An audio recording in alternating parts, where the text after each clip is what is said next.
Welcome back in to David L. Gray.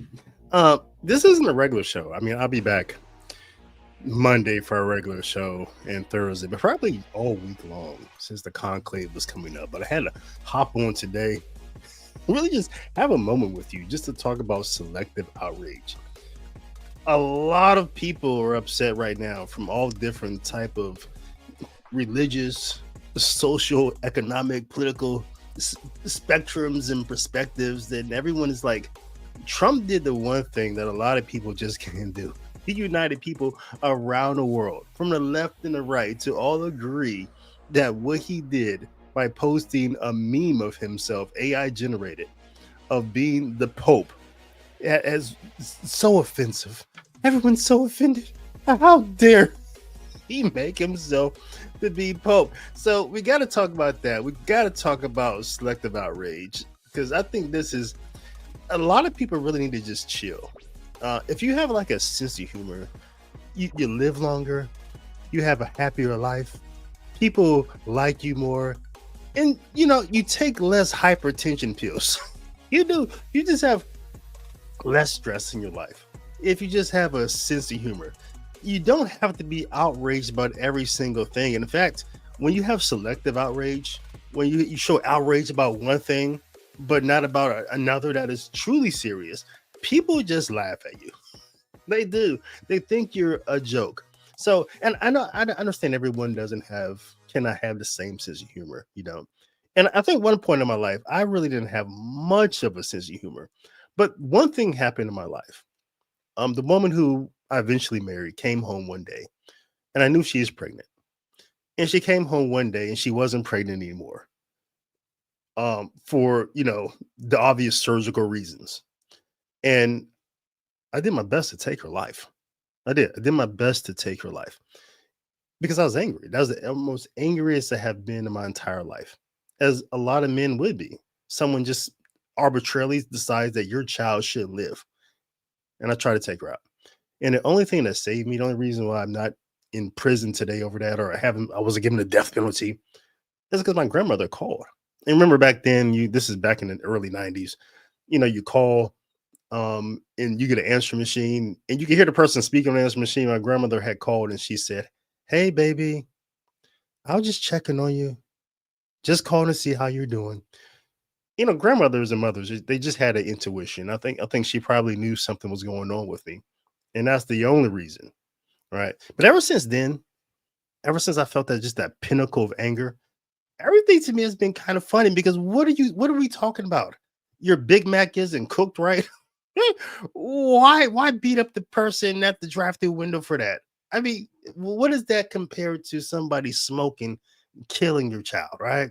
So everything's been kind of funny to me. So I get, everyone doesn't have the same life experience. Some people just wake up just mad about everything. You probably work with those people, and so we're going to talk about selective outrage, and and what I thought was just kind of funny. People just should really just calm down.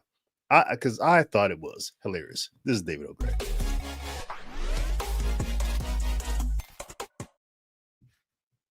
Prepares to host the conclave to elect a new pontiff. Donald Trump has posted an AI-generated image of himself as the Pope on his social media platform, which the White House then shared on its official X account.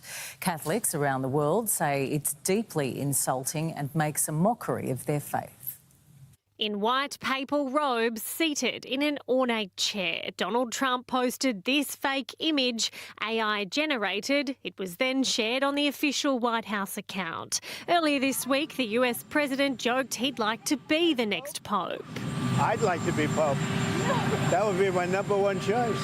Trump is not Catholic, and leaders of the 1.4 billion strong church aren't amused.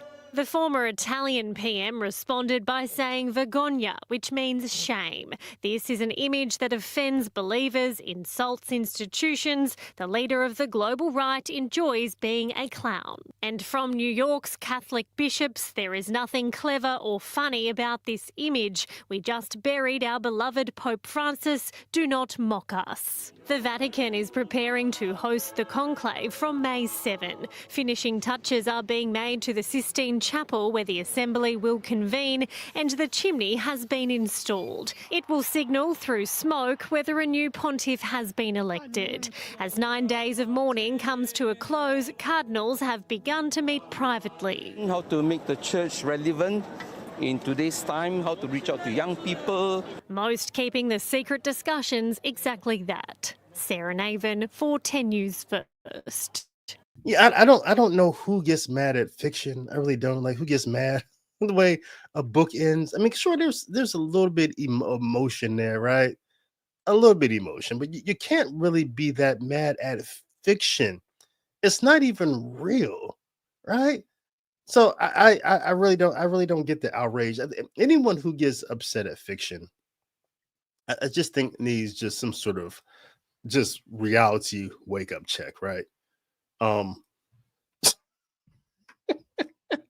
mean, what's the difference between like a meme? Trump created like a meme of himself, and somebody dressing up as, I don't know, the Pope for Halloween. Where's the outrage there? So I think that point just needs to be made. We're angry about something that's not even real, right? We're angry about something that's not even real. I can't say that enough times. We're angry about something that's not real. Okay? It's AI generated. So I think that just needs to be said. So yeah, so I think the left is angry because of just normal Trump derangement syndrome. But the right, right? Why are they mad? I think it has something to do with just, I think there's people, rather you want to call them radical, very radical traditionalists, or we want to call them by whatever name, on the right. I think there's some who actually worship the Pope. They worship tradition. They worship liturgy. They just have the whole thing sort of backwards, right? And so because they have this worship of things other than God himself, because they worship the peripheries, those things that we use to either represent God or point to God, because they worship the objects other than God himself, the peripheries, they always have just a distorted, some distortion going on there in their mind and in their worship and in their spiritual life, right? You cannot worship tradition. You cannot worship liturgy itself. You worship through liturgy. And you can't worship the Pope, right? Sorry, I'm still getting a little bit over my congestion and my cough I had. But the office is not something we worship. And so there's some hyper papalism going on there. And so when Pope and President Trump creates a fictional image of himself as Pope, that offends them because they worship the office itself, right?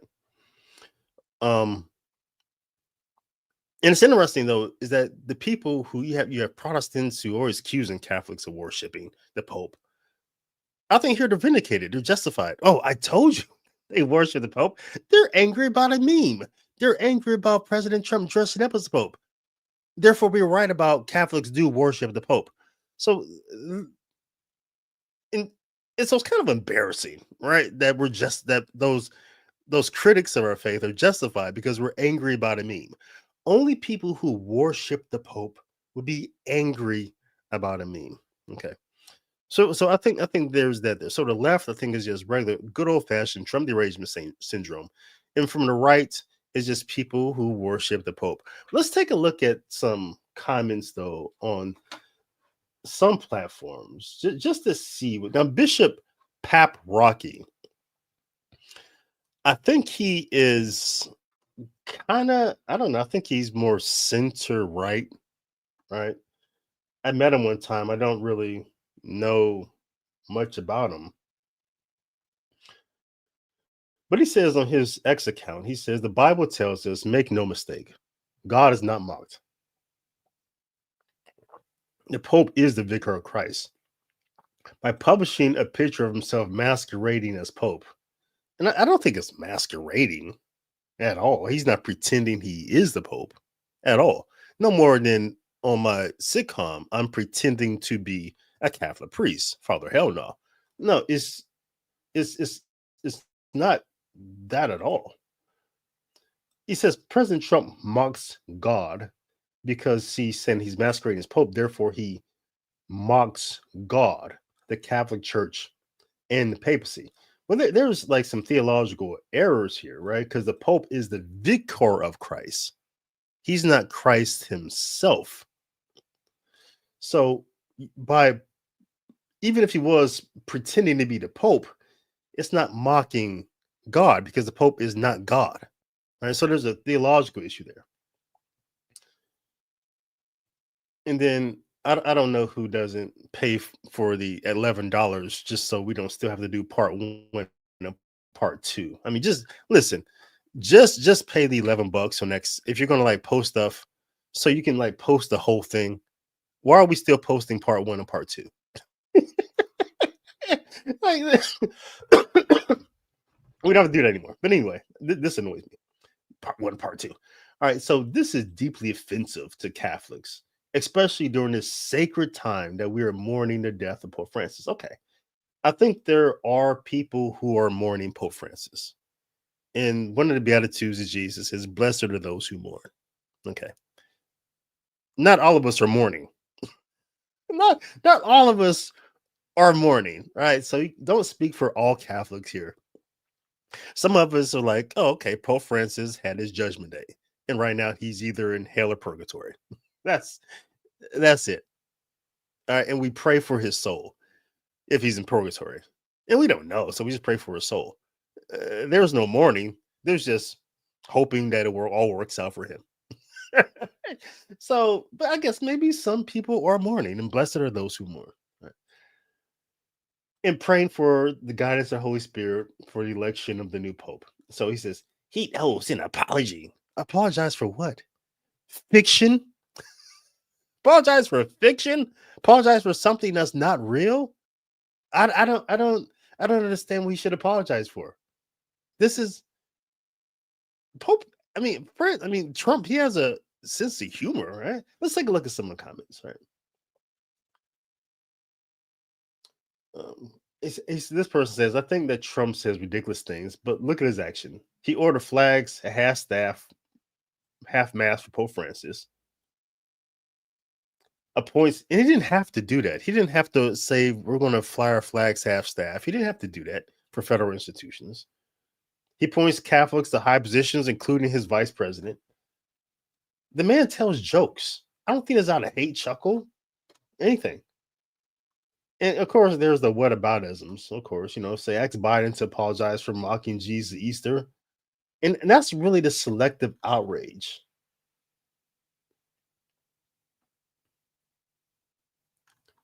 This person calls Pat Rucky a heretic. So let's go over to the New York Catholic Conference. So we had one bishop saying he should apologize. He offended us. We're mourning. Okay. Then you have this person from this account from the New York Catholic Conference and say, there's nothing clever or funny about this image, Mr. President. We just buried our beloved Pope Francis, and the cardinals are about to enter a solemn conclave to elect a new successor. Do not mock us. Why is I really, somebody help me understand, because I don't get the mocking thing.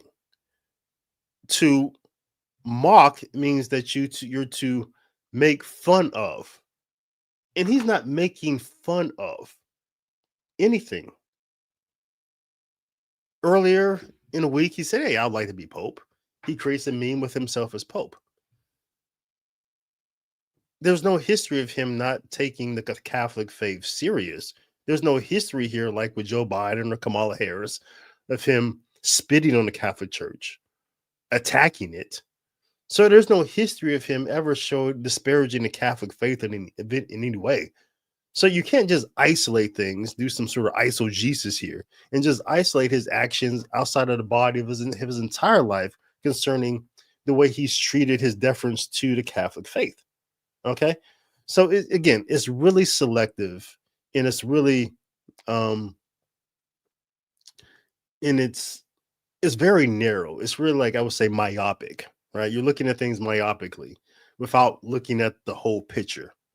And so I think it's a bit convenient that people who already have Trump derangement syndrome, or people who already do not like Trump, to then take a moment here then say, "Oh, you're mocking us." I think people who follow me on my account over at Facebook, I think they tend to be people who are,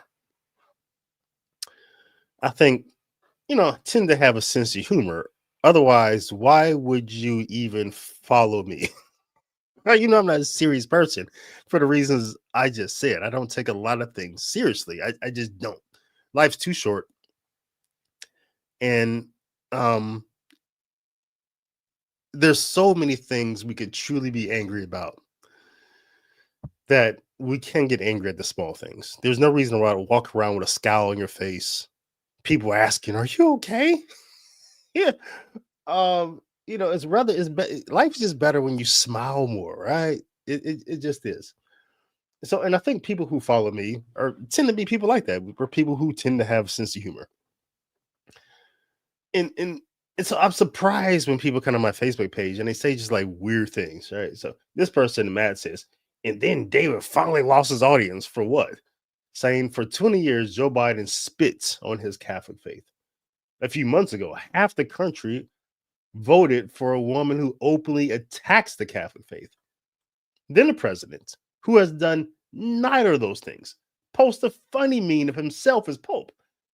And now you want to be angry and cry foul? You're embarrassing yourselves and everyone's laughing at you. Stop. And then David Then David lost his audience. Why are you following me anyway? And I don't want an audience. I want a community. I don't want to be on stage. I don't want people looking at me. If I wanted that, I would become a Norvis Ordo priest. I don't want an audience. I don't want to be a priest at the Norvis Ordo. I really don't. Um, I don't know what TDR means. What else is here? Yeah, this person, Gwen, says Trump is being very disrespectful to the Catholic Church. How? I think it's very interesting. I think people just underestimate the work of the Holy Spirit. They do. Well, what if a person was curious? Oh, can he be Pope? Right? And then they do some research about how can you become Pope? And then that leads them to deeper research about what is the Catholic Church? What do they believe? And just leads them into, now they're becoming maybe deep in history, and maybe somehow that leads to their conversion. They never even thought about the Catholic Church until they saw that meme of Trump. We don't doubt. See, the thing about God, I think people forget, is God takes everything we do, and he reconciles it to his good. That's how that works. So whatever we do, even the most evil thing we do, like killing God on the cross, giving Jesus the death penalty, even the most evil thing that ever happened in history of the world, God reconciles it to himself. He says, watch what I do next. You want to kill God? I'll give you life. So who knows? So we can't say this is this is Trump being disrespectful. First, if I was saying is that his intention? You have to ask Trump that. What was your intention here? Was it to disrespect the Catholic Church? Of course, he would say no. So one, we don't know his intention. And second, we don't know what the Holy Spirit is going to do with this. Marco says, and ironically, Trump is more Catholic than the most recently passed heretical Pope. Okay. I don't know if Francis was heretical, although it's factual that he did say some things, some teachings of his were definitely contrary to what the church definitely teaches, right? But heresy is, well, that's a different qualifier, right? But I think there's argument made definitely at some times. But we have to go there for this show. Maybe Trump will convert to Catholicism as Tony Blair did. Trump, this is just Trump being Trump, the king of trolls. If Biden did this, I'm sure you right wingers would just laugh it off. I don't know what that means. I think these mean left wingers will laugh it off. This person says, "It's not funny at all. He's a man child, and so are his supporters. Openly attack the Catholic faith? Yeah, Kamala did. Right? Sometimes you just wonder what planet people are living on. You just wonder, Donald." James says, if Trump was Catholic, it would be unacceptable, but not as nearly as unacceptable as Catholic politicians supporting abortion and defending exploitation of immigrants. Since he's not Catholic, we don't get to act like Muslims getting angry when mocked. This is not how we won the Roman Empire. Yeah, I mean that's true. I mean, yeah, I think some Muslims would try to kill Trump if he dressed up as Muhammad or something like that. This person, Sean, says, "David, I thought you were a Catholic. You are aware that this is mockery of something sacred, right? I mean, what is sacred? A mitre? A crozier? A cassock?" Again, we can't worship the peripheries. We cannot. We don't worship the mitre. We don't worship the cassock. We don't worship the crozier. We worship God. And I think people, this idea of what is, people don't understand what is sacred and what is not. Not all traditions are sacred. In fact, very few are. There used to be a tradition of the church that if you were to build a church, you would put a mast on the church, and it should have a crow on it. It should have a rooster on it. You know, one of those masts that when the wind blows, it tells you what direction the wind is blowing. And it used to be a pope, forget which pope, decreed that every church should have that. And on a mast, the animal should be a rooster. Why should it be a rooster? Because the cock crowed 3 times. And so that, yeah, a legitimate tradition of the church. It was papally decreed, so much so authoritatively so that churches today should still have it. We should still follow that teaching, but it's not sacred. So every tradition is not sacred. So we don't worship tradition, whatever it is. And so this guy is saying, you know, nothing that Donald Trump did in this image was sacred. So he's wrong about that. It is much easier for marketers to believe that they are good people for others to trust their claim. Right?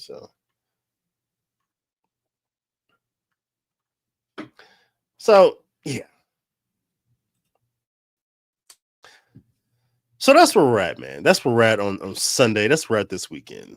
That people have decided to have selective outrage. And again, I think that's very, very problematic. And I think if people are to take Catholics more serious, I think that we should be much more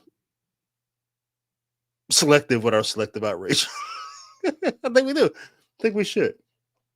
I think we should get angry about things that truly matter if we want people to take us serious. We can't say that we're angry about abortion and then also angry about a meme.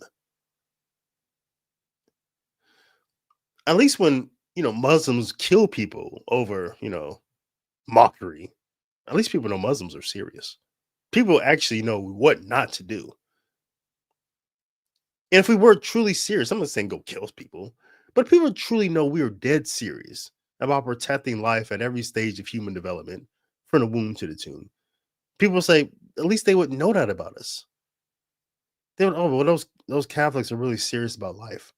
Or if we're really angry about when people truly mock the mass and make fun of it, do weird things during the liturgy, yeah, people would probably take us more serious. Like, well, those Catholics don't bring guitars and do strange things and play water games, all these weird things we've seen during the liturgy. Don't do those things. They're really serious about their liturgy, and people would take our liturgy more seriously. But you can't say you're angry about the mass and then you're also angry about a meme, AI generated, right? So I think that's a teachable moment here. Right? Let me get to your comments and I get out here and I'll see you guys on the Monday. John says Trump has done more to support the Catholic Church than any other president. He's a good Protestant. Yeah. For whatever that means, right? Lil Wayne says it wasn't funny or edgy, but I'm clutching my pearls. What would be funny or edgy would be Trump as Muhammad because it's a line not crossed. Yeah, just like I was saying. Yeah. That the idea that we're mad about a meme doesn't really suggest to people what truly makes Catholics angry.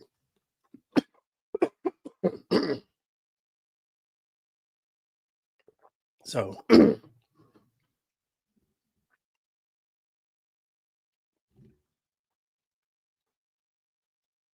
the fact that Little Wayne is like actually clutching his pearls, that's kind of funny as well. I mean, the idea that a man would be wearing pearls, I just have to put that out there itself. So anyway, that's my thoughts on that. I'll see you guys in the next one. I'll catch you on the regular live stream on Monday. But until then, until next time, blessings and peace to you and to yours.